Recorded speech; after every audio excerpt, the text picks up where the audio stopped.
الحمدللہ رب العالمین والصلاة والسلام علی اشرف الانبیاء والمرسلین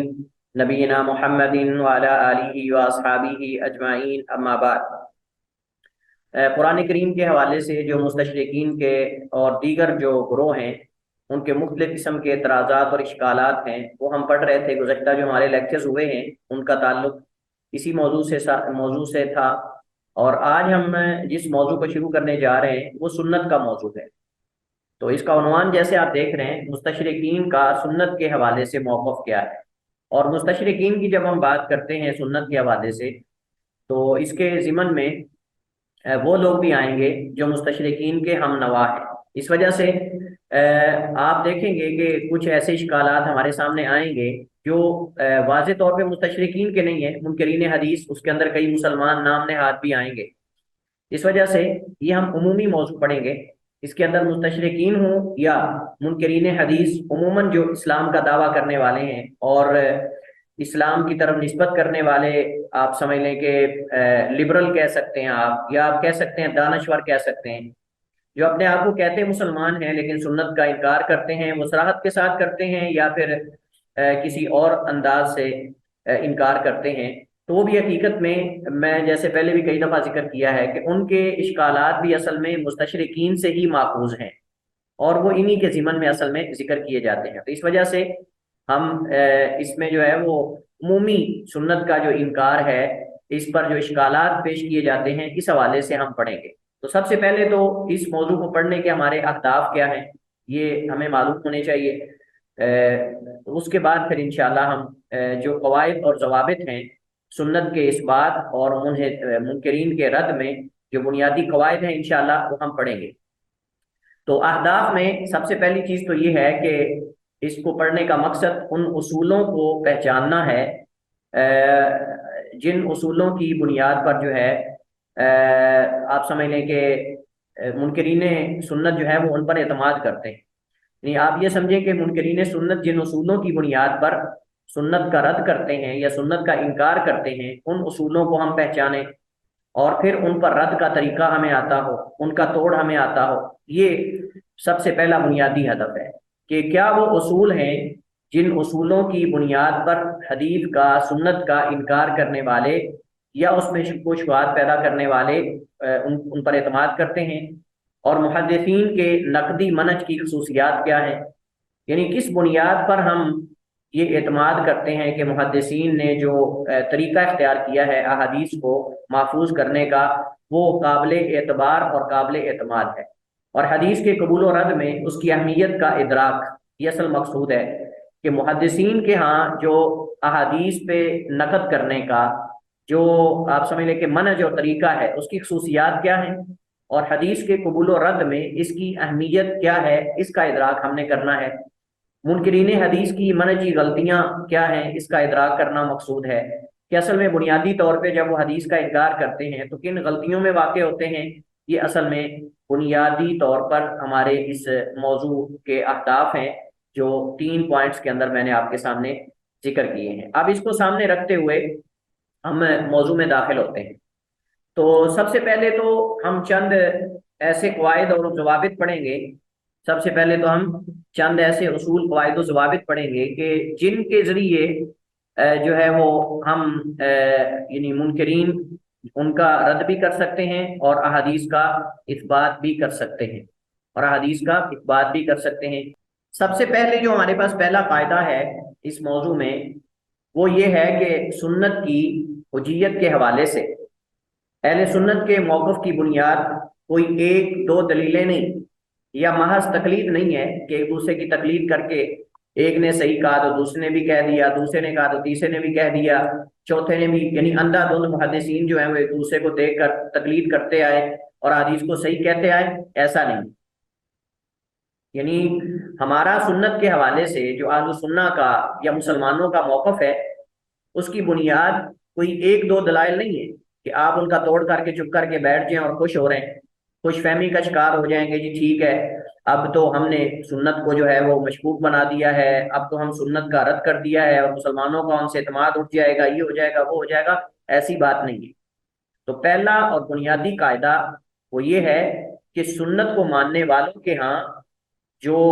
اصل بنیاد ہے سنت کے معتبر ہونے کی، وہ ایک دو دلیلیں نہیں یا محض شخصی تقلید نہیں ہے کہ ایک دوسرے کی تقلید کرتے آئے ہیں، جیسے وہ صحیح کہتا ہے اسی طرح اس کو مانتے آئے کہ اسے کمزور سمجھا جائے، بلکہ سنت کی حجیت پر، سنت کے معتبر ہونے پر، سنت کی جو اتھارٹی ہے اس پر درجنوں، ایک درجن نہیں کئی درجنوں قرآنی آیات اور متواتر احادیث جو ہیں وہ موجود ہیں۔ تو ہم کہیں گے بلکہ درجنوں قرآنی آیات اور متواتر احادیث پر مشتمل مختلف قسم کے متعدد دلائل ہیں جو منکرین سنت کے سامنے مضبوط بند ہیں۔ یہ ایک ایسا بند ہے ان کے سامنے کہ جس سے ان کو تکلیف ہے، جس سے ان کو تکلیف ہے، کیونکہ یہ جو مضبوط بند ہے قرآنی آیات اور احادیث تواتر کے ساتھ جو ثابت ہیں، اصل میں یہ ان کے دعوے کو اصل میں کمزور کرتا ہے۔ ان کے دعوے کو کمزور کیا، ان کے دعوے کے بطلان کو واضح کرتا ہے، ان کے دعوے کے فساد کو واضح کرتا ہے۔ اس وجہ سے یہ چاہتے ہیں کہ جو ہے وہ سنت کو مشکوک بنایا جائے۔ تو پہلا قاعدہ اور ضابطہ یہ ہے کہ ہمارے نزدیک چونکہ ہم سنت کو حجت مانتے ہیں اور معتبر مانتے ہیں، کوئی ایک دو دلیل نہیں ہے، دلائل نہیں ہے کہ آپ اس کو رد کر دیں گے اور بیٹھ جائیں گے، بلکہ درجنوں ایسے دلائل ہمارے پاس قرآن و سنت سے موجود ہیں کہ جن کی بنیاد پر ہم جو ہے وہ سنت کو حجت مانتے ہیں۔ پہلا قاعدہ۔ اب یہاں ہم جو ہے وہ دلائل آگے جا کے جب اعتراضات کی بات آئے گی تو وہاں انشاءاللہ ہم اس پہ بات کریں گے، ابھی فی الحال صرف قواعد ہم پڑھ رہے ہیں۔ دوسرا قاعدہ، نبی کریم صلی اللہ علیہ وسلم نے شاعر اسلام میں کئی ایک امور سر انجام دیے جن پر صحابہ کرام رضوان اللہ علیہ مجمعین نے آپ کی اتباع کی، باوجود اس کے کہ ان کا ذکر قرآن کریم میں کسی نص میں ہو۔ یعنی مطلب یہ ہے کہ نبی کریم علیہ الصلوۃ والسلام نے قرآن کریم میں جو اللہ تعالیٰ نے احکامات بیان کیے ہیں، ان احکامات کے علاوہ بہت سارے ایسی عبادات سر انجام دی ہیں جنہیں صحابہ کرام نے آپ کے بعد جاری رکھا، اور یہ چیزیں جو ہیں صرف صحابہ کرام تک محدود نہیں رہی، بلکہ پریکٹیکلی طور پر، عملی طور پر یہ نسل در نسل ہم تک نقل ہوئی ہیں۔ اور صرف ہمارا اعتماد ان عبادات میں روایات پر نہیں، بلکہ ان روایات کے ساتھ ساتھ عمل پر بھی ہے، اور یہ عمل مسلمانوں کے ہاں جو شاعر اسلام ہیں ان پہ نسل در نسل اور جماعت در جماعت، کثرت در کثرت جو ہے وہ چلتا آ رہا ہے، کثرت در کثرت چلتا آ رہا ہے۔ اس وجہ سے عملی طور پہ بھی محفوظ ہے اور روایتی طور پر بھی ہمارے پاس یہ چیزیں جو ہیں وہ محفوظ ہیں۔ یہ نہ کہا جائے کہ شاید ہم صرف ان سنتوں کی پوجا کرتے ہیں، جیسے کہنے والے کہتے ہیں کہ یہ سنتوں کی پوجا کرنے والے ہیں، ایسا نہیں ہے۔ تو اس سے مراد یہ ہے کہ دین کے وہ امور ہیں، اس سے مراد دین کے وہ امور ہیں جنہیں صرف محدثین نے روایت میں ہی ذکر نہیں کیا، بلکہ امت مسلمہ نے نسل در نسل ایک دوسرے سے نقل کیا۔ جیسا کہ دن اور رات میں 5 نمازیں ہیں، اب 5 نمازیں، ان کی رکعات، ان کے اوقات، ان کی کیفیات، حج کے مناسک، تفصیلات ساری، یہ جیسے روایات میں ہے ویسے مسلمانوں نے ایک دوسرے سے اس کو نقل بھی کیا ہے، مسلمانوں نے اس کو نقل بھی کیا ہے، اور یہ نقل ایک دو سے نہیں بلکہ پوری امت ایک دوسرے تک جو ہے وہ نقل کرتی چلی آئی ہے۔ تو اس وجہ سے عملی طور پر بھی ہمارے پاس یہ چیزیں محفوظ ہیں اور روایتی طور پر بھی ہمارے پاس یہ چیزیں محفوظ ہیں۔ اس وجہ سے نبی کریم علیہ الصلوۃ والسلام کے اخلاق کے بارے میں جب حضرت عائشہ رضی اللہ تعالی عنہا سے پوچھا گیا تو حضرت عائشہ نے فرمایا تھا کانا خلق القرآن، ان کا اخلاق قرآن تھا نبی علیہ الصلوۃ والسلام کا، یعنی اللہ کے نبی علیہ الصلوۃ والسلام عملی مثال تھے قرآن کریم کی، اور صحابہ کرام نے پھر اس کے بعد جو ہے وہ عملی مثال قائم کی، اور صحابہ کرام کے بعد تابعین نے، تابعین کے بعد ائمہ اعظام نے، اور یہ سلسلہ چلتا رہا ہے، منقطع نہیں ہوا۔ کیونکہ الحمدللہ ہم مسلمان اس بات پہ فخر کرتے ہیں، اور ہمیں اس بات پہ فخر ہے، اللہ تعالیٰ کا فضل و کرم ہے کہ ہم مسلمانوں کو وہ سامنا نہیں کرنا پڑا ایک ایز اے امت، پوری امت کو جو یہود و نصارہ کو کرنا پڑا کہ جس کے اندر ان کی تعلیمات ضائع ہو گئی۔ اصل میں ان کو یہ تکلیف اصل میں اس وجہ سے ہے، ہم مسلمانوں پر اللہ کے فضل و کرم سے کوئی ایسی ناگہانی آفت نہیں آئی کہ جس کے اندر پوری امت کو مٹا دیا گیا ہو، کوئی ایسا ہمارے اوپر حادثہ نہیں آیا اللہ کے فضل و کرم سے۔ اگر کہیں کسی خاص علاقے کے اندر مسلمانوں پہ سختیاں آئی ہیں یا مشکلات آئی ہیں، ان کو تکلیفیں دی گئیں، اذیتیں دی گئیں، تو یہ تو صاف ظاہر ہے کہ اللہ تعالیٰ کی سنت اور اللہ کا طریقہ ہے۔ لیکن جیسے یہود کو مٹا دیا گیا، نصارہ کو ایک زمانے کے اندر ختم کر دیا گیا، چیدہ چیدہ بکھر گیا ادھر ادھر، ایسا الحمدللہ امت مسلمہ کے ساتھ نبی کریم کی وفات کے بعد نہیں ہوا۔ اور یہ پوائنٹ بہت ہی اہم پوائنٹ ہے، اس کو آپ سمجھ لیں، جس کو کہتے ہیں نا پلے باندھ لیں،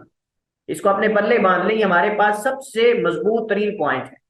کیونکہ وہ ہمارے جو کمزور پوائنٹس ہیں وہ ان کو تلاش کرتے ہیں۔ ہمارے پاس یہ مضبوط ترین پوائنٹ یہ ہے کہ اگر وہ کہیں کہ جی تم کہتے ہو عملی طور پہ ہمارے پاس سب کچھ محفوظ ہے، ہم کہتے ہیں عملی طور پہ اس وجہ سے محفوظ ہے کہ ہم مسلمانوں پر ایز اے امت کوئی ایسی مشکل نہیں آئی کہ جس میں ہماری ساری امت مسلمہ تتر بتر ہو گئی ہو، ادھر ادھر بکھر گئی ہو، کوئی ریاست نہ رہی ہو، کوئی حکومت نہ رہی ہو، یا کوئی خلافت نہ رہی ہو۔ ایسا تو ہوا ہی نہیں، الحمدللہ خلافتیں رہی ہیں، ریاستیں رہی ہیں، حکومتیں رہی ہیں، اور مسلمان ہمیشہ کسی نہ کسی علاقے میں مضبوط رہے، اور اس وجہ سے ہمارا سرمایہ بھی ہمارے پاس محفوظ ہے، اور مسلمانوں کا عمل بھی محفوظ ہے جو انہوں نے اپنے نبی سے لیا ہے۔ تو اس وجہ سے شریعت خالی روایت کی حد تک ہمارے پاس نہیں ہے، ہمارے پاس عملی طور پہ۔ لیکن ہم نے پڑھا تھا، آپ کو یاد ہو کہ نہ یاد ہو، یاد ہونا چاہیے، ہم نے جب یہود کے بارے میں پڑھا تو ہم نے پڑھا کہ ان کو کتنے جوتے پڑے، ایک جگہ سے اکٹھے ہوتے، وہاں سے ان کو قتل و غارت ان کی عام کی گئی، یعنی ان کو قتل و غارت کی گئی، ان کی تتر بتر کر دیا گیا ان کو۔ نصارہ کے ساتھ بھی کئی ایسے زمانے ہیں، کئی ایسے ادوار آئے کہ ان پر بھی مشکلات آئیں، لیکن مسلمانوں پر، پوری امت پر، یعنی ایک بطور امت کی مشکلات نہیں آئی۔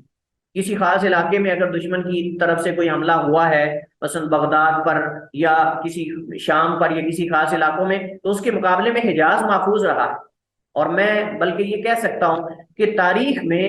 نبی کریم علیہ السلام کی وفات کے بعد حجاز پر، مکہ اور مدینہ پر مخالف کا کبھی حملہ نہیں ہوا، اپنوں نے نقصان جب کبھی پہنچایا ہے، وگرنہ دشمن نے کبھی مسلمانوں کو حجاز کے اندر آ کر تاریخ میں نقصان نہیں پہنچایا۔ یعنی مطلب یہ ہے کہ نبی کریم علیہ السلام کی وفات کے بعد مکہ بھی محفوظ رہا، مدینہ بھی محفوظ رہا، پورا حجاز محفوظ رہا۔ ہاں، وہ جو لاکھوں کا تاتاری آئے اور دیگر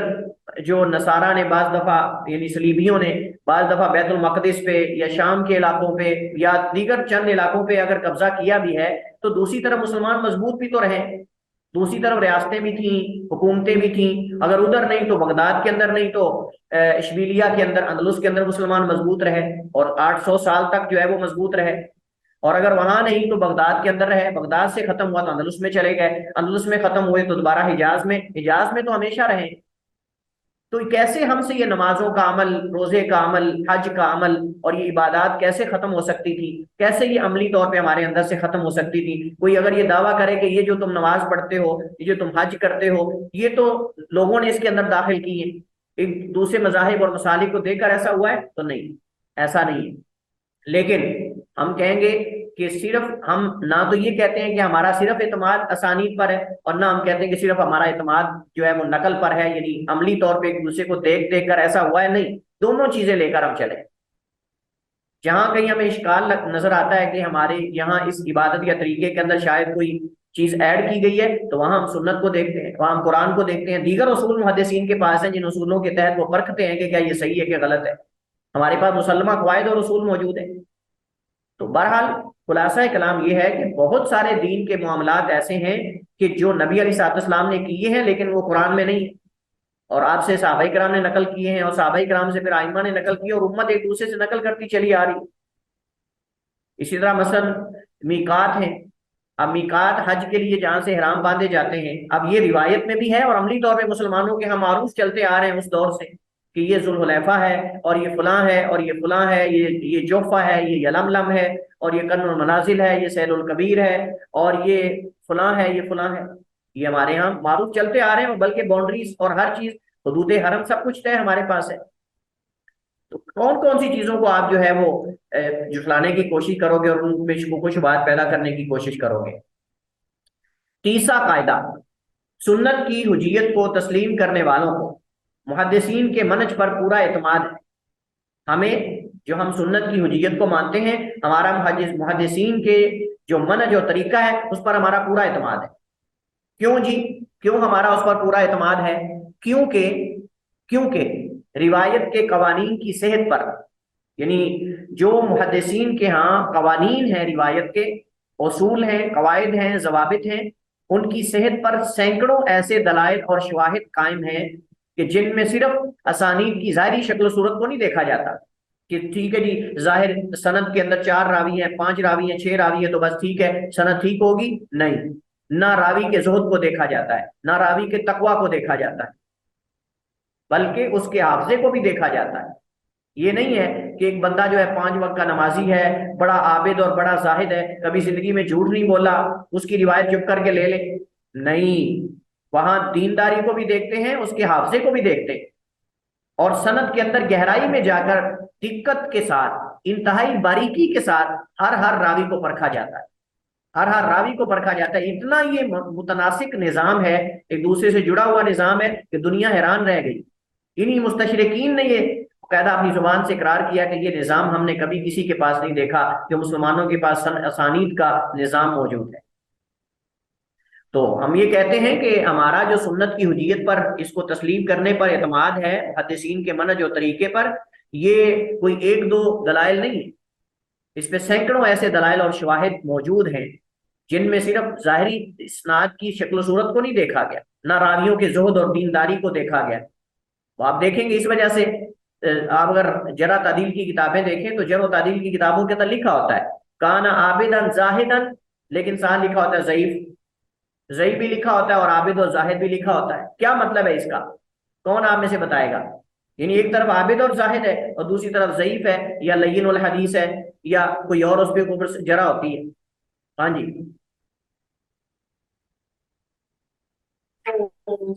خالی عابد اور زاہد ہونا تو اس کی علامت نہیں ہے نا کہ وہ سکہ راوی ہے، اس کا حافظہ بھی کمزور ہو سکتا ہے، جی میں یا وہ بلکہ کئی، اور اس کے اندر پھر نسب اور خاندان کو بھی نہیں دیکھا گیا کہ جی یہ چونکہ فلاں صحابی کا بیٹا ہے لہٰذا اس کو چھوڑ دیں، ہم اس پہ تھوڑی نرمی کر لیں، نہیں۔ آپ حیران ہو جائیں گے، محدثین اور ائمہ نے حضرت ابو ہریرہ رضی اللہ تعالیٰ عنہ کے بیٹے پر بھی جرح کی، کئی بڑے بڑے صحابہ کے بیٹوں پر، تابعین پر جرح ہوئی، آپ حیران ہوں گے۔ آگے تابعین کے بیٹوں پر جرح، انہوں نے یہ نہیں دیکھا کہ یہ صحابی کا بیٹا ہے لہذا اس کو چھوڑ دیں یا فلاں کا بیٹا ہے اس کو چھوڑ دیں، نہیں، جو ان کی کسوٹی اور ان کے معیار اور پیمانے پر پورا نہیں ہے، اس کا خاندان جو بھی بڑے سے بڑا ہو، انہوں نے عدل و انصاف کے دامن کو نہیں چھوڑا، کیونکہ جواب اللہ کو دینا نا، انہوں نے، مسئلہ دین کا ہے۔ اس وجہ سے تو کہتے ہیں الاسناد من الدین، لولا الاسناد لقال من شاء ما شاء۔ عبداللہ ابن مبارک فرمایا کرتے تھے کہ اسناد دین میں سے ہے اور دین کا حصہ ہے، اگر اسناد نہ ہوتی تو جو دین میں چاہتا کوئی کہنا چاہتا وہ کہہ دیتا، ایڈ کرنا چاہتا ایڈ کر دیتا۔ تو خالی زہد، تقوی، ورع، روزہ رکھنا، نماز پڑھنا، تہجد پڑھنا، یہ وہ نہیں دیکھتے تھے، وہ دیکھتے تھے کہ اس کا حافظہ بھی ہے کہ نہیں، اس کی روایات کو پرکھتے تھے، دیگر ائمہ کے مقابلے میں کتنی غلطیاں کر رہا ہے، یہ ساری چیزیں سامنے رکھ کے اتنی دقت سے وہ اسانید کا جائزہ لیتے تھے۔ یہ نہیں کہ ظاہری شکل و صورت کو دیکھ کر بس کہہ دیتے یہ سند ٹھیک ہے، بظاہر 4 بندے ہیں اور قریب قریب زمانہ بھی پایا ہے ایک دوسرے کا لہذا صحیح ہوگا، نہیں، انہوں نے تو یہاں تک بھی پکڑ لیا کہ اس نے اتنی روایتیں سنی ہیں اور ان میں یہ نہیں ہے۔ آپ اندازہ لگائیں کہ یہاں تک محدثین نے نشاندہی کر دی کہ اس نے اس راوی سے یا اس استاد سے یہ حدیثیں سنی ہیں اور یہ نہیں سنی۔ آپ اندازہ لگائیں، اس کا زمانہ پایا ہے لیکن اسے ملاقات نہیں کی، ملاقات تو کی ہے لیکن روایت نہیں سنی۔ انتہائی دقیق نظام ہے، انسان حیران رہ جاتا ہے، حیران رہ جاتا ہے انسان کہ انہوں نے یہاں تک جو ہے وہ دیکھا۔ اچھا، اس راوی نے اس سے روایت کب لی؟ جب اس کا حافظہ ٹھیک تھا یا جب وہ بوڑھا ہو گیا تھا؟ ہاں، اگر بوڑھا ہو گیا تھا تو اس کی روایت مد نظر ہے۔ ہاں، اگر اس کے حافظہ صحیح ہونے کی عمر میں لی ہے، جوانی میں لی ہے، تو وہ صحیح ہے۔ اگر اس کا حافظہ اختلاط ہونے کے بعد اس سے روایات لی ہیں تو یہ روایات جو ہیں اس پہ غلطی کریں گے۔ یہاں تک ساری چیزیں نقل کی ہیں، اتنا بڑا نظام ہونے کے باوجود بھی کوئی بندہ چپ کر کے اٹھ کے سویا پوستی اٹھ کر کہہ کہ یہ حدیثیں حجت ہی نہیں ہے، تو یہ بات کبھی قابل تسلیم نہیں ہے کہ ہم اس کو چپ کر کے تسلیم کر لیں گے اور ہم کہیں گے ٹھیک ہے جی جیسے تم کہتے ہو چلے ٹھیک ہے ہم مان لیتے ہیں، ایسا نہیں ہے۔ چوتھا قاعدہ، سنت میں شکوک و شبہات پیدا کرنے والے ہمیشہ سے مضطرب رہے، اضطراب کا شکار رہے، لا الہ الا ولا الہ الا، جیسے قرآن نے کہا ہے، منافقین کی طرح، نہ ادھر نہ ادھر، ہمیشہ یہ مضطرب اور اضطراب کا، بے چینی کا شکار ہے۔ کیسے؟ آپ حیران ہوں گے۔ اچھا، باوجود انکار کرنے کے سنت کا، کبھی تو اپنے باطل موقف کو ثابت کرنے کے لیے سنت سے استدلال کر رہے ہوتے ہیں، یعنی ایک طرف کہتے ہیں کہ سنت ثابت نہیں اور سنت جو ہے یہ حدیثیں گھڑی ہوئی ہیں، اس کی کوئی بنیاد اور ویلیو ہی نہیں ہے، اور دوسری طرف اپنے باطل موقف کو ثابت کرنے کے لیے جب اہل سنت کے خلاف کوئی بات کرنی ہوتی تو اسی وقت سنت سے استدلال کر رہے ہوتے ہیں۔ کیا اضطراب نہیں ہے؟ مضطرب ہونا نہیں؟ بے چین ہونا اور محیر اور حیران ہونا نہیں،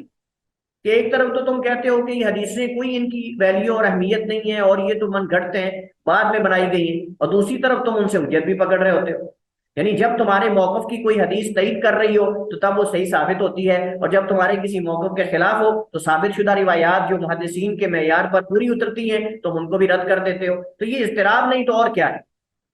یہ اضطراب اور حیرانگی نہیں تو اور کیا ہے؟ اصل میں یہ بہہ کے پھرتے ہیں، ان کو آپ سمجھیں جیسے کوئی مخبوط الحواس بندہ نہیں ہو جاتا، یعنی وہ اس کو پتہ ہی نہیں رہ جاتا کہ میں کیا کہہ رہا ہوں، میں پہلے کیا کہہ چکا ہوں، اب کیا کہہ رہا ہوں، اور اب میں نے آگے کیا کہنا ہے۔ تو اس وجہ سے ایک طرف تو کہتے ہیں سنت کا کوئی اس کی حیثیت نہیں، اور دوسری طرف اپنے ہی موقف کی تائید کے لیے سنت سے استدلال کر رہے ہوتے ہیں، اور جب خلاف آ رہی ہوتی تو اسی کا انکار کر رہے ہوتے ہیں۔ مثال کے طور پر ایک طرف تو کہتے ہیں کہ سنت جو ہے اس کی کوئی ویلیو نہیں اور یہ من گھڑت ہے، اور دوسری طرف کیا ہے؟ دوسری طرف ایک حدیث لے آتے ہیں اور کہتے ہیں کہ نبی علیہ الصلوۃ والسلام نے فرمایا اذا جاءکم الحدیث، جب تمہارے پاس کوئی حدیث آئے، جب تمہارے پاس کوئی حدیث آئے تو فاردوہ علی کتاب اللہ، اسے پیش کرو اللہ کی کتاب پر، فإن وافقہ فخذوہ، اگر وہ کتاب اللہ کے موافق ہو تو لے لو، وإن لم یوافقہ فردوہ اور فردوہ، تو اگر وہ موافق نہ ہو تو اس کو رد کر دو۔ اب یہ حدیث جو ہے تمام محققین کے ہاں بے بنیاد ہے، اس کی کوئی اصل نہیں، کوئی ایسی صحیح سند نہیں ہے جس پر اعتماد کیا جا سکتا۔ لیکن آپ دیکھیں اس روایت کو بعض احناف نے بھی لیا ہے، جو انہوں نے خبر واحد یعنی ایسی احادیث رد کی ہیں جو خبر واحد ہیں، قرآن کے مظاہر کے خلاف جی ہیں، انہوں نے اس حدیث کو بنیاد بنا کر کیا کیا، جو حدیثیں بھی قرآن کے ظاہر کے خلاف تھی ان کو رد کر دیا، کئی اخبار احاد کو رد کر دیا۔ اس کے ساتھ جو مخالفین تھے مسلمانوں کے، انہوں نے بھی اس روایت کو استعمال کیا، وہ مسلمان سادہ مسلمانوں کے قلوب و اذہان کے اندر شکوک و شبہات پیدا کرنے کے لیے وہ کہتے ہیں دیکھیں حدیث ہے، اللہ کے نبی نے فرمایا اذا جاءکم الحدیث فاردوہ علی کتاب اللہ، اگر کوئی حدیث تمہارے پاس آ جائے یا جب بھی کوئی حدیث آئے تو اس کو اللہ کی کتاب پر پیش کرو، فإن وافقہ فخذوہ، اگر موافق ہو تو لے لو، وإن لم یوافقہ فردوہ، اور اگر موافق نہ ہو تو رد کر دو۔ ہم ان سے پوچھتے ہیں کہ تم یہ بتاؤ ذرا کہ اگر سنت قرآن کے موافق ہو، سیم سنت کے اندر بھی ہے سیم قرآن کے اندر بھی ہے، تو پھر سنت کی اتھارٹی کیا ہوگی؟ پھر سنت کی اتھارٹی کا یہ تکرار ہوا نا، یہ تکرار ہوا نا پھر کہ قرآن کہہ رہا ہے کہ تم یہ کام کرو، سنت بھی کہہ رہی بس تم وہی لوگے، جو قرآن کریم پر اضافہ ہے سنت کے اندر تم اس کو نہیں لوگے، تو پھر قرآن پہ عمل کیسے کرو گے؟ قرآن نے تو کہہ دیا اقیموا الصلاۃ، نبی نے بھی کہہ دیا کہ جو ہے وہ بنی الاسلام علی خمس شہادت اللہ الہ الا اللہ رسول اللہ وان محمد رسول اللہ ویقیموا الصلاۃ ویؤتوا الزکاۃ الی آخری، اور قرآن نے بھی کہہ دیا اقیموا الصلاۃ، نماز قائم کرو۔ لیکن پھر یہ قائم کیسے کرنی ہے یہ بھی تو بتا دو نا ہمیں۔ اگر تم کہو کہ قرآن کے موافق ہو تو ٹھیک ہے، تو پھر طریقہ نماز کا، نمازوں کے اوقات، یہ تو قرآن کے موافق نہیں ہے، تو پھر اس کا مطلب یہ کہ ہم نماز نہ پڑھیں، کب پڑھیں، کیسے پڑھیں؟ یعنی اگر آپ اس قاعدے اور اس قاعدے کو اگر آپ اپلائی کرتے ہو کہ جو قرآن کے موافق ہو اس کو لے لو، اس کا مطلب یہ ہے کہ سنت جو ہے اس کے اندر تو قرآن کی تفصیلات ہیں، قرآن کی تشریحات ہیں، تو پھر ہم وہ نہیں لیں گے، پھر قرآن پہ عمل کیسے ہوگا؟ اور پھر ایسی چیز ہمارے خلاف حجت بنا رہے ہیں کہ جس کی کوئی بنیاد ہی نہیں، جس کی کوئی بنیاد ہی نہیں ہے، حدیث ثابت ہو تو پھر ہم اس کا جواب بھی آپ کو دیں، لیکن جب حدیث ثابت ہی نہیں ہے تو پھر اس کا جواب دینے کی ضرورت ہی نہیں۔ ویسے بھی واضح طور پہ قرآن کے ساتھ یہ متعارض ہے، قرآن کے ساتھ یہ متعارض ہے۔ قرآن ہمیں بتاتا ہے کہ سنت الگ اتھارٹی رکھتی ہے، قرآن ہمیں بتاتا ہے کہ نبی کی اطاعت اللہ کی اطاعت ہے اور اللہ کی اطاعت نبی کی اطاعت ہے۔ قرآن نے جہاں اللہ کی اطاعت کا حکم دیا وہاں نبی کی اطاعت کا حکم دیا ہے، اور یہ حدیث تو ان آیات کے بھی خلاف ہے، اطیعوا اللہ واطیعوا الرسول ومن یطع الرسول فقد اطاع اللہ، یہ ساری آیات تو یہ حدیث ان کے ساتھ بھی ٹکرا رہی ہے۔ تو تم کس بنیاد پہ اس حدیث کو لا کے کہتے ہو کہ قرآن کریم بذات خود یہ حدیث قرآن کے ظاہر کے خلاف ہے، اور تمہارے نزدیک تو حدیث حجت ہی نہیں ہے، تم اس حدیث کو لا کے ہمارے خلاف کیسے حجت بنا رہے ہو؟ اور پھر کوئی صحیح سند والی بات لے کے آؤ، جو سند والی ہو، ایسی تو نہیں کہ پکڑی پکڑائی چپ کر کے چیز لے آؤ اور اٹھا کے کہو کہ یہ دیکھو یہ ایسے ہے یہ ویسے ہے۔ اس طرح کی انشاءاللہ آگے مثالیں آئیں گی جن حدیث پر یہ اس طرح کے اعتراضات کرتے ہیں اور حدیث کے انکار کے اندر ان حدیث کو حجت بناتے ہیں۔ انشاءاللہ اس کی تفصیلات آگے آئیں گی، ابھی تو صرف ہم قواعد پڑھ رہے ہیں، ان قواعد کے بعد انشاءاللہ وہ جو ان کی شبہات ہیں، جو ان کے دلائل ہیں، اس پہ انشاءاللہ ہم بات کریں گے، لیکن فی الحال ہم صرف میں نے اشارہ کیا ہے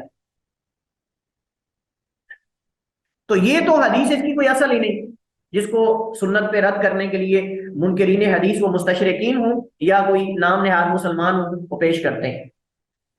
اچھا جی، اس کے بعد ہمارے پاس پانچواں قاعدہ ہے، اور پانچواں قاعدہ کیا کہتا ہے؟ پانچواں قاعدہ یہ کہتا ہے کہ منکرین سنت سے بحث کرتے ہوئے ہم سب سے پہلے سوال کریں گے کہ آپ کے ہاں اشکال کس چیز میں ہے۔ یہ بڑا اہم پوائنٹ ہے، آپ کو یاد ہوگا اس طرح کی کچھ چیزیں ہم نے الہاد کے اندر بھی پڑھی، لیکن سیم یہ نہیں تھی، اور وہ ملحدین کے بارے میں تھا، یہ مستشرقین اور منکرین حدیث کے بارے میں۔ تو منکر سنت سے اگر ہماری بات ہو جاتی ہے تو ہم اسے کیا کہیں گے؟ ہم اسے سب سے پہلے یہ بات کریں گے کہ آپ کے ہاں اشکال کس میں ہے، نبی کی اتباع میں ہے یا سنت کے طریقہ نقل میں ہے؟ یہ ہم اس سے پہلے سوال کریں گے۔ جی، تو ہم سب سے پہلے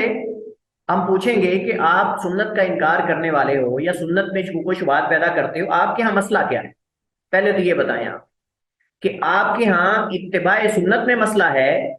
یا سنت کے جو نقل کا طریقہ ہے، سنت کی نقل کا جو طریقہ ہے اس میں آپ کو اشکال ہے۔ تو اگر تو وہ یہ کہتا ہے کہ میرے نزدیک جو ہے وہ سنت کی اتباع، رسول کی اتباع کا مسئلہ ہے، تو پھر تو ہم رسول کریم علیہ الصلوۃ والسلام کی اتباع پر قرآن سے دلائل دیں گے، قرآن سے ہم اتباع پر دلائل دیں گے، کیونکہ قرآن کریم ایک معجزہ ہے، قرآن کریم ثابت ہے، اور قرآن کریم کے ثبوت کو ثابت کرنے کے بعد پھر ہم نبی علیہ الصلوۃ والسلام کی اتباع پر قرآن سے دلائل دیں گے۔ اور یہ بات میں اس وجہ سے کر رہا ہوں کیونکہ منکرین سنت دو طرح کے ہوتے ہیں، کچھ ایسے ہیں جو ویسے نبی کی اتباع کو لازم نہیں سمجھتے، اگر تو نبی کی اتباع کو لازم نہیں سمجھتے اور قرآن کو مانتے ہیں تو ہم ان کو قرآن سے نبی کی اتباع کے دلائل دیں گے، نبی کی اتباع اور نبی کی اطاعت فرما برداری کے جو دلائل قرآن کریم میں سینکڑوں کی تعداد میں ہیں، ہم وہ ان کو دیں گے۔ اچھا، اگر وہ کہتا ہے کہ میں نبی کی اتباع کو تو مانتا ہوں کہ نبی کی اتباع کرنی چاہیے اور قرآن بھی اس کے بارے میں زور دیتا ہے، لیکن یہ جو سنت کا طریقہ نقل ہے مجھے اس پر اعتماد نہیں، مجھے اس پر اعتماد نہیں ہے، تو پھر ہم اس کو قرآن سے نبی کی اتباع کے دلائل نہیں دیں گے۔ یہ ٹائم ضائع کرنے والی بات ہے، یہ ٹائم ضائع کرنے والی بات ہے، کیونکہ وہ سنت کی اتباع کو مانتا ہے، نبی کی اتباع کو مانتا ہے، نبی کی اتباع کو مانتا ہے، اس کا مسئلہ صرف جو نبی کی سنت کا طریقہ ہے نقل کا، اس پر اصل میں اس کے ہاں شبہات پائے جاتے ہیں، کہ وہ یہ سمجھتا ہے کہ جس طریقے سے سنت نقل کی گئی ہے یہ طریقہ مشکوک ہے، یہ طریقہ صحیح نہیں، تو ہم پھر قرآن سے اس کو دلیل نہیں دیں گے، ہم پھر قرآن سے اس کو دلیل نہیں دیں گے، کیونکہ وہ اتباع کو مانتا ہے، اس کے ہاں تو طریقہ نقل پر اصل مسئلہ ہے، تو ہم پھر اس کے ساتھ اس طریقے کی صحت پر بات کریں، اور وہ کیسے بات کریں گے؟ وہ ہم جو محدثین کے ہاں شروط ہیں، ضوابط ہیں، اور یہ ساری چیزیں، اور عمومی لوگوں کے ہاں خبر کے سچا اور جھوٹا ہونے کو پرکھنے کے لیے جو قواعد اور ضوابط ہیں، ہم پھر ان کو عقلی طور پہ ان کو ہم لے کے آئیں گے، پھر ہم قرآن سے نبی کی اتباع کی بات نہیں کریں گے، کیونکہ اتباع کو تو مانتا ہے وہ، اس کے ہاں تو اصل روایت کا جو یہ طریقہ نقل ہے اس پر اصل میں اس کے ہاں اشکال پائے جاتے ہیں، ہم ان اشکال کو اپنی جو طریقہ محدثین کا ہے اس پہ جو باریکیاں ہیں اور یہ جو تفصیلات ہیں ہم ان پر بات کریں گے۔ اچھا جی، اس کے بعد چھٹا قاعدہ یہ ہے کہ جب کوئی منکر سنت یہ کہے کہ میں سنت کے طریقہ نقل پر اعتماد نہیں کرتا، میں سنت کے، یعنی اب اگلا سٹیپ یہ ہے کہ اگر وہ کہے کہ میں اتباع کو مانتا ہوں لیکن سنت کے جو طریقہ نقل ہے، یعنی جس طریقے سے محدثین نے اس کو نقل کیا ہے نا، میرا اس پر اعتماد نہیں، تو ہم اسے کیا کہیں گے؟ ہم اس کو کہیں گے کہ بھائی صاحب بات یہ ہے کہ آپ کی اس عدم اعتمادی کی بنیاد کس چیز پر ہے؟ آپ کس بنیاد پر اس پر عدم اعتمادی کا اظہار کر رہے ہیں؟ کیا آپ کے پاس کوئی دلائل ہیں، کوئی مسلمات ہیں، یا کوئی ایسی تفصیلی آپ کے پاس ایسا علم ہے اس محدثین کے تفصیلی علم کے مقابلے میں، کوئی ایسا آپ کے پاس علم ہے کہ جس کی بنیاد پر آپ انکار کر رہے ہیں اور آپ اس کے طریقہ نقل پر تنقید کر رہے ہیں؟ کیا کوئی تفصیلی علم ہے جس کی بنیاد پر آپ محدثین کے دقیق منہج پر عدم اعتمادی کا اظہار کر رہے ہیں؟ اگر کہیں ہاں تو ہم کہیں گے لاؤ، ہم کہیں گے لاؤ محدثین جیسا دقیق اور باریک نظام لے کر آؤ جس سے آپ ان کے طریقے کو رد کر سکو، تو لے آؤ۔ اگر لے آتا ہے تو ہم محدثین کے دقیق منہج جو ہے وہ اس کے ساتھ بحث کریں گے، لیکن یقینی طور پہ خالی اس کے بعد دعویٰ ہوگا، دلیل کوئی نہیں ہوگی۔ اچھا اگر وہ کہے کہ میرے پاس کوئی تفصیلی علم نہیں، تو اس سے اس کی جہالت عیاں ہو جائے گی. ہم کہیں گے پھر جب آپ کے پاس کوئی علم ہی نہیں، کوئی بات ہی نہیں، کوئی دلیل ہی نہیں، تو ایسے چپ کر کے آپ بیٹھے کہہ دیں گے کہ میں نہیں مانتا. اس طرح تو دنیا کی کسی بھی بڑی سے بڑی حقیقت کا آپ انکار کر سکتے ہیں. بات دلیل کے ساتھ ہوتی ہے، عقل مندوں کے ہاں جو یعنی اصول ضابطے ہیں اس کے مطابق بات ہوتی ہے. یہ تو نہیں کہ آپ بیٹھے کہہ دیں کہ میں نہیں مانتا، میں پاکستان کے وزیر اعظم کو نہیں مانتا. تو بھائی نہ ماننے وہ بن گیا. اب وہ تو بنے گا ہی بنے گا، آپ کے نہ ماننے سے کیا وہ اتر جائے گا؟ وہ تو بن گیا. میں فلاں کو نہیں مانتا، بھائی وہ بن گیا، اب آپ اس کو کیا کہہ سکتے ہیں؟ تو آپ چپ کر کے بیٹھے یہ کہہ دیں کہ میں محدثین کے طریقہ نقل پر اعتماد نہیں کرتا. کیوں جی؟ تیرے پاس کوئی تفصیلات ہیں، کوئی علم ہے، کوئی قواعد و ضوابط ہے جس سے آپ ان کا توڑ کر سکتے ہو؟ نہیں جی کچھ نہیں میرے پاس. تو پھر کیا ہے؟ اگر علم ہے تو لاؤ، تفصیلات ہیں اس طرح کی لاؤ جس سے آپ ان کی شروط اور قواعد و ضوابط کو توڑ سکتے ہوں اور ان کے منہج کی خرابی بیان کر سکتے ہوں. تو جب آپ کے پاس کوئی ایسے مسلمات اور ایسے دلائل ہی نہیں جن کی بنیاد پر آپ محدثین کے باریک اور دقیق منہج کی خرابی کو پیش کر سکو یا واضح کر سکو یا بیان کر سکو، تو پھر چپ رہنا بہتر ہے. مردہ بولے کفن پھاڑے وہ نہیں ہونا چاہیے. پھر آپ چپ رہو، پھر بات کرنے کی ضرورت نہیں ہے. اور اگر وہ کہے کہ مجھے علم روایت کی تفصیلات کا علم تو نہیں، میں اتنا زیادہ جانتا تو نہیں، لیکن میرے سامنے بعض ایسی روایات ہیں، ایسی احادیث ہیں جنہیں میں غلط سمجھتا ہوں، جو خلاف عقل ہیں یا میں انہیں صحیح نہیں سمجھتا، تو ہم کہیں گے لائے. ہم کہیں گے لائیں وہ کتنی حدیث. اب آپ اگر غور کریں تو فل کوشش کے باوجود پورا ایٹی چوڑی کا زور لگانے کے باوجود بھی اگر زیادہ سے زیادہ وہ کیا کرے گا؟ اگر زیادہ سے زیادہ کیا ہے 15 سے 20 احادیث سے زیادہ نہیں لا سکے گا. 15 سے 20 احادیث سے زیادہ نہیں لا سکے گا. ہم کہیں گے اور کوئی ہیں تو لے آؤ، اور کوئی ہیں تو لے آؤ.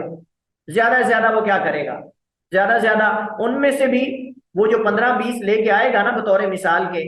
جو کہے گا کہ یہ میں ان کو صحیح نہیں سمجھتا یا یہ عقل کے خلاف ہیں، یہ کیسے ہو سکتا ہے، ایسے کیسے ہو سکتا ہے، ہم کہیں گے یہ 15 یا 20 روایات جو تم اس بات کی دلیل یا بنیاد بنا رہے ہو کہ سنت حجت نہیں ہے اور یہ اس کا طریقہ نقل صحیح نہیں ہے، مجھے بتائیں کہ جو احادیث، اس کا مطلب یہ ہے کہ جو تمہیں غلط لگتی ہیں باقی تو صحیح ہے نا؟ باقی تو صحیح ہے نا؟ تم خود کہہ رہے ہو نا کہ یہ دیکھیں یہ ہے یہ ہے یہ ہے یہ ہے، یعنی یہ 10 یا 15 یا 20 احادیث تم کہہ رہے ہو کہ آپ کو غلط لگتی ہے، اس کا مطلب باقی تمہیں صحیح لگتی. اچھا باقی جو صحیح لگتی ہیں ان کی تعداد کتنی ہے اور جو تمہیں غلط لگ رہی ہیں ان کی تعداد کتنی؟ یقیناً جواب میں وہ کہے گا کہ جو روایات مجھے غلط لگ رہی ہیں تو 15-20 ہیں، لیکن جو روایات صحیح ہیں جن پر امت عمل کرتی چلی آ رہی ہے اور نقل در نقل نسل در نسل نقل کرتے چلے آ رہے ہیں اور دین کا حصہ ہے وہ، اور مسلمانوں کی دین کی بنیاد ان پر ہے، تو وہ روایات تو ہزاروں کی تعداد میں، وہ روایات اور احادیث تو ہزاروں کی تعداد میں ہے. ہم کہیں گے کہ اب ایسا کرو، پانی لے لو اس میں ڈوب مرو. کہ 15-20 روایات یا اتنی بھی نہیں ہوتی، ان میں سے بھی آدھی وہ ہوتی ہیں جن کی کوئی سند ہی نہیں ہوتی. ایسے فقہ کی کتابوں میں فقہا ذکر کر دیتے ہیں یا زبانوں پہ مشہور ہو جاتی ہیں. اب ان کو بھی آپ سائڈ پہ کر دو. یعنی وہ جو 15-20 روایات لے کے آ رہے ہیں نا کہ جی یہ خلاف عقل ہیں یا ہم ان کو غلط مانتے ہیں، یہ صحیح نہیں، ہم کہتے ہیں ان 15-20 کو بھی اگر ہم غور سے دیکھیں ان میں سے بھی آدھی ایسی ہوں گی جن کی ہمارے نزدیک سند ہی صحیح نہیں، محدثین کے ہاں وہ صحیح ثابت ہی نہیں، لہٰذا ان کو بھی سائڈ پہ کر دو. باقی رہ جائے گی 5-10 رہ جائیں گی. ہم کہیں گے 5-10 کو ایک طرف رکھیں اور کئی ہزار احادیث جو صحیح ثابت آپ بھی اس کو صحیح مان رہے ہو ان کو ایک طرف رکھیں. تو کیا کوئی صاحب عقل و دانش یہ کہتا ہے کہ 5 حدیثوں کی بنیاد پر آپ ہزاروں حدیثوں کا ذخیرہ اس کو آپ غلط کہہ دیں؟ اچھا جی، ہم ذرا آپ سے آپ کی زبان میں بات کرتے ہیں. ہم کہتے ہیں کہ بھائی صاحب پہلے یہ بتائیں کہ کیا دیگر علوم جو ہیں، دیگر علوم جو ہیں، سائنس ہے، دیگر جو شعبہ جات ہیں، کیا ان میں غلطیاں نہیں؟ ہاں جی، میں آپ سے پوچھتا ہوں، آپ سے پوچھتا ہوں میں کہ کیا دیگر علوم جو ہیں سر فہرست ان میں سائنس ہے، میڈیکل سائنس ہے، کیا اس کے اندر غلطیاں ہیں کہ نہیں؟ بالکل ہیں استاد محترم، اور بڑی بڑی استاد محترم سیریس غلطیاں ہوتی ہیں. کتنی ہیں؟ ڈھیر ساری ہوتی ہیں. اکثر پچھلی وہ ٹیکنیک جو ہوتی ہے تحقیقات وہ مسترد ہو جاتی ہیں اور نہیں آ سینکڑوں جاتی ہیں.